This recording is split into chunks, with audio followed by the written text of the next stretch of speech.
Bonjour à tous, dans cette nouvelle vidéo, je vous propose d'installer le conteneur Docker Filebot.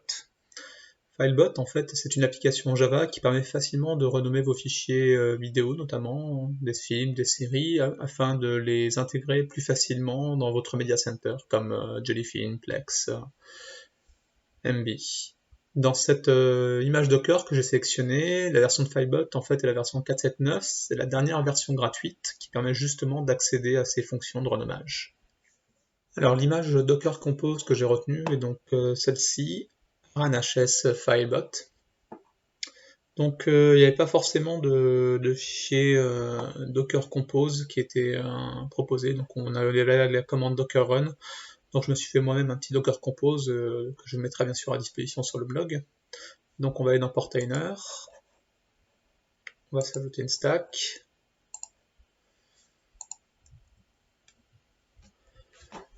Donc ici on a notre service Filebot, donc l'image celle que je vous ai indiquée, le container name Filebot, qu'on va aussi du coup utiliser pour nommer notre stack.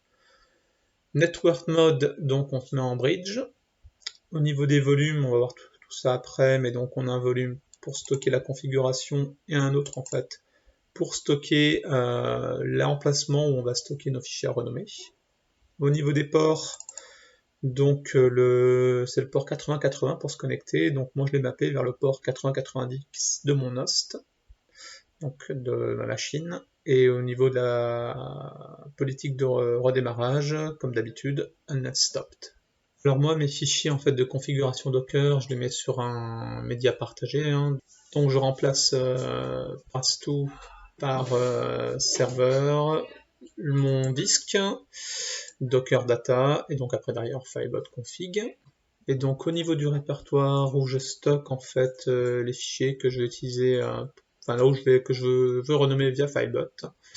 Donc voilà, moi ce sera ce chemin-là.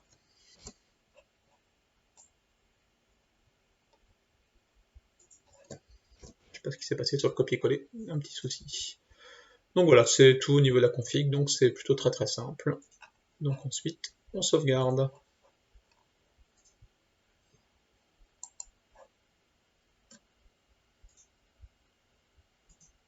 Donc on va voir ensuite si le conteneur a bien démarré. Donc il est bien running. Au niveau des logs,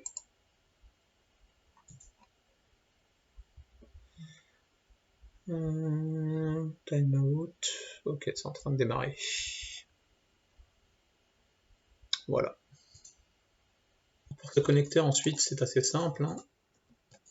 Donc vous mettez HTTP, l'IP de votre NAS, 2 points et le port 8090.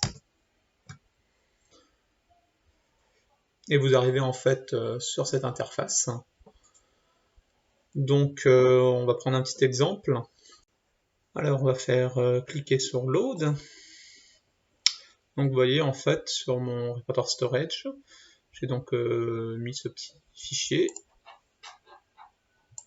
On fait Open. Donc on va lui demander derrière, sélectionne, de trouver une équivalence. Alors par exemple là, comme on sait que c'est un film, on va chercher dans The Movie Database. Il recherche. Donc là, il a trouvé l'équivalent. Vous le sélectionnez et vous cliquez sur Name. Et donc on va aller voir. Hop, et ici. Donc on a bien notre fichier qui a été renommé. Voilà, donc c'est plutôt assez pratique comme programme, notamment voilà, pour le chargement dans les Media Center.